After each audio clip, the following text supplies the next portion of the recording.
Di balik tirai kabut pegunungan Himalaya, tepatnya di wilayah Arunachal Pradesh, India Timur Laut, hidup sebuah suku kuno yang menyatu erat dengan alam dan spiritualitas, suku Monpa. Mereka bukan sekadar kelompok etnis biasa, mereka adalah penjaga warisan budaya Tibet kuno yang telah bertahan selama berabad-abad di tengah kerasnya alam dan arus zaman. Suku Monpa merupakan salah satu dari sedikit komunitas di India yang menganut Buddhisme Tibet, dengan pengaruh besar dari sekolah Gelugpa yang juga melahirkan Dalai Lama.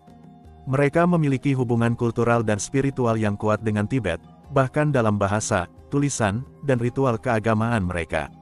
Di kampung-kampung terpencil seperti Tawang, yang menjadi rumah bagi salah satu biara Buddha terbesar di dunia, Tawang Monastery, ajaran Buddha menjadi jantung kehidupan masyarakat. Namun lebih dari itu, Monpa juga menyimpan praktik-praktik kuno yang berasal dari tradisi Bon, agama asli Tibet sebelum kedatangan Buddhisme. Perpaduan antara keduanya menciptakan mosaik spiritual yang kompleks, indah, dan sakral. Rumah-rumah Monpa dibangun dari batu dan kayu, menyatu dengan lereng-lereng gunung dan dirancang untuk menahan dingin ekstrim. Di dalam rumah, seni anyaman, pahatan kayu, dan lukisan mandala menghiasi ruang-ruang pribadi dan tempat ibadah. Monpa juga dikenal sebagai pengrajin ulung. Mereka membuat kertas dari kulit pohon yang digunakan untuk menyalin teks-teks suci.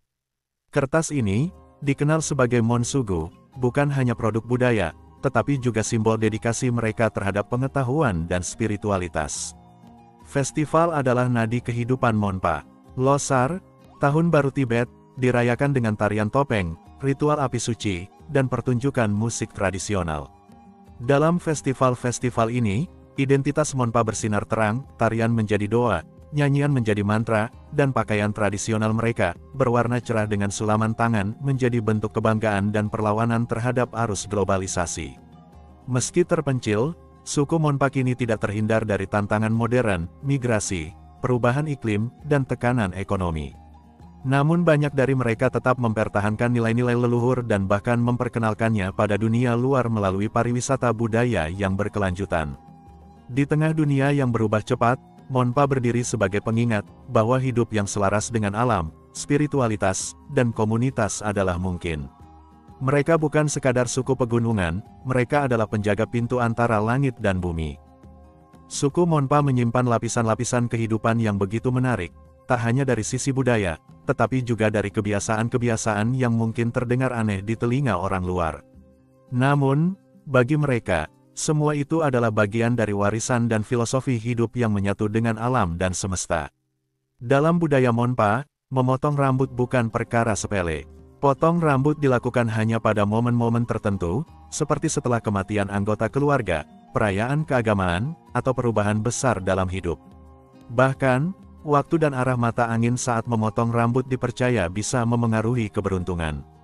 Pakaian tradisional Monpa, seperti singka untuk pria dan cemar untuk wanita, dirancang longgar dan seringkali tanpa ukuran tetap.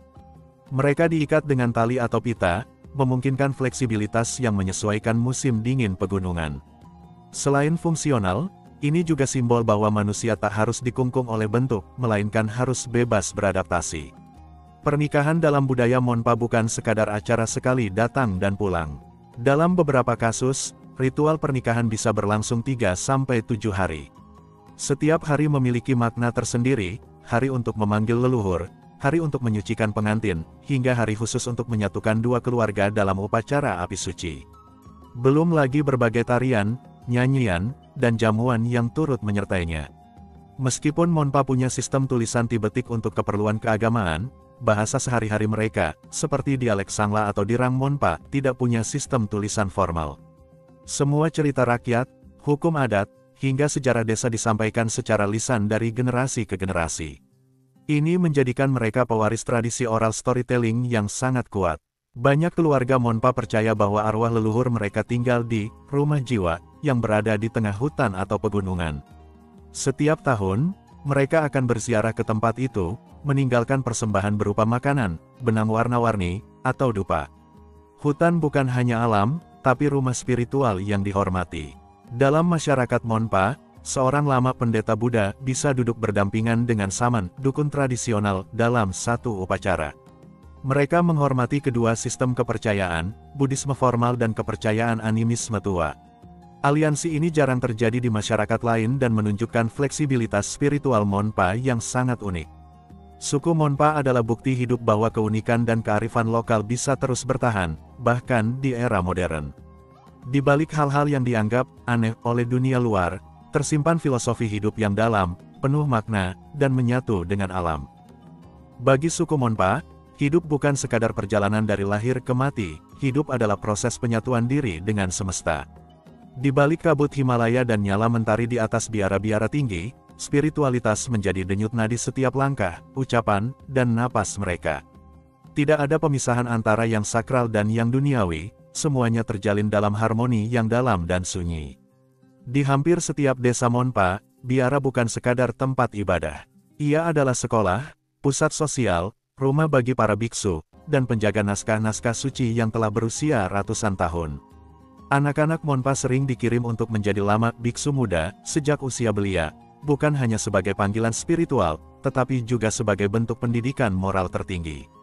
Biara Tawang, yang megah dan bertengger di atas lembah berkabut, bukan hanya bangunan batu, ia adalah simbol keabadian nilai dan keyakinan. Monpa menganut Buddhisme Mahayana, khususnya aliran Gelugpa, yang menekankan welas asih, kedamaian batin, dan kesadaran atas ketidakkekalan. Setiap pagi, mereka memulai hari dengan doa dan meditasi. Bahkan saat bekerja di ladang atau menenun, doa-doa terus dilantunkan dalam hati. Prinsip karma dan samsara begitu dalam tertanam dalam kesadaran mereka, menjadikan mereka pribadi yang rendah hati, sabar, dan penuh rasa hormat terhadap semua makhluk hidup. Di setiap sudut desa, bendera doa berwarna-warni berkibar tertiup angin. Bagi Monpa, setiap kali angin menyentuh bendera itu, doa-doa mereka ikut terbang ke langit, menyebarkan berkah ke segala penjuru. Stupa-stupa kecil pun dibangun bukan hanya sebagai monumen, melainkan sebagai pusat energi spiritual.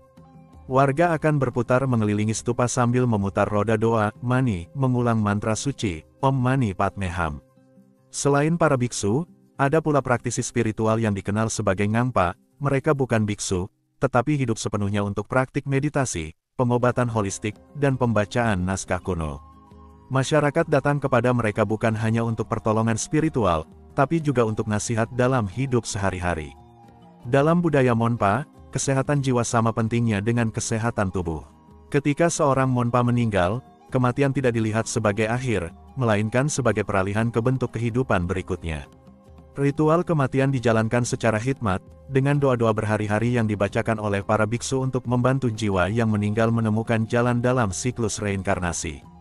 Ada pula ritual sky burial penguburan langit, yang jarang dilakukan, namun tetap diyakini sebagai bentuk tertinggi pelepasan tubuh kembali ke alam. Spiritualitas bagi suku Monpa adalah jalan hidup, mereka tidak mencari Tuhan di langit yang jauh, melainkan dalam kabut yang menyelimuti gunung, dalam mantra yang mereka ucapkan tiap pagi, dan dalam senyum damai yang mereka berikan pada orang asing. Mereka hidup dalam diam yang khusyuk, di mana dunia modern mungkin melihat kekunoan, namun sebenarnya itulah kedalaman yang dunia kini lupa. Untuk memahami siapa suku Monpa hari ini, kita harus menelusuri jejak mereka yang melintasi pegunungan, lembah, dan zaman. Mereka bukan hanya pewaris budaya Tibet, tetapi juga bagian dari sejarah kuno Himalaya yang kaya dengan migrasi, peperangan, perdagangan, dan pencarian spiritual. Secara etnolinguistik, Monpa diyakini berasal dari kelompok ras Mongoloid yang bermigrasi dari wilayah dataran tinggi Tibet. Nama, Monpa, sendiri berasal dari kata Tibet Mon, yang secara historis merujuk pada wilayah selatan Tibet. Dalam catatan Tibet kuno, wilayah tempat tinggal Monpa disebut sebagai Mon Yul, artinya, tanah orang Mon, wilayah perbatasan yang spiritual namun terpencil.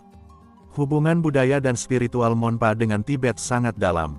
Sejak abad ke-11, ketika ajaran Buddhisme mulai berkembang di Tibet dan meluas ke selatan, suku Monpa menjadi salah satu penerima ajaran ini, dan ikut mengembangkan identitasnya sebagai komunitas Buddhis yang taat.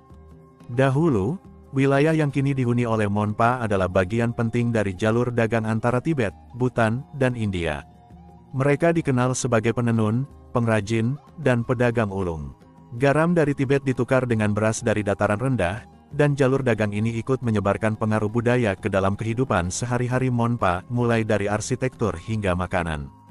Wilayah Monpa pernah berada di bawah pengaruh kerajaan Tibet, kemudian Bhutan, dan akhirnya Kesultanan Assam di India. Namun yang paling berpengaruh secara spiritual dan budaya adalah kerajaan Tibet, terutama selama era pemerintahan Dalai Lama kelima. Pada masa inilah biara Tawang, ikon spiritual Monpa, dibangun sekitar tahun 1680 Masehi, memperkuat kedekatan mereka dengan Lhasa. Setelah kemerdekaan India pada tahun 1947, wilayah Arunachal Pradesh, tempat Monpa tinggal, secara resmi menjadi bagian dari India. Namun, posisi geografis yang strategis dan berbatasan langsung dengan Tibet, kini Tiongkok, membuat wilayah ini menjadi titik sensitif. Meski begitu, suku Monpa tetap menjaga identitas budaya dan agamanya di tengah tekanan politik dan batas negara. Meski sering disebut sebagai satu suku, Monpa sebenarnya terdiri dari berbagai subkelompok, seperti Dirang Monpa, Lish Monpa, dan Tawang Monpa. Masing-masing punya dialek, gaya pakaian, dan variasi ritual yang berbeda. Hal ini menunjukkan bahwa Monpa bukan identitas tunggal, melainkan mozaik budaya yang saling melengkapi. Suku Monpa adalah sejarah yang hidup, mereka adalah saksi bisu zaman yang terus berganti, dari kerajaan kuno Tibet hingga dunia modern India.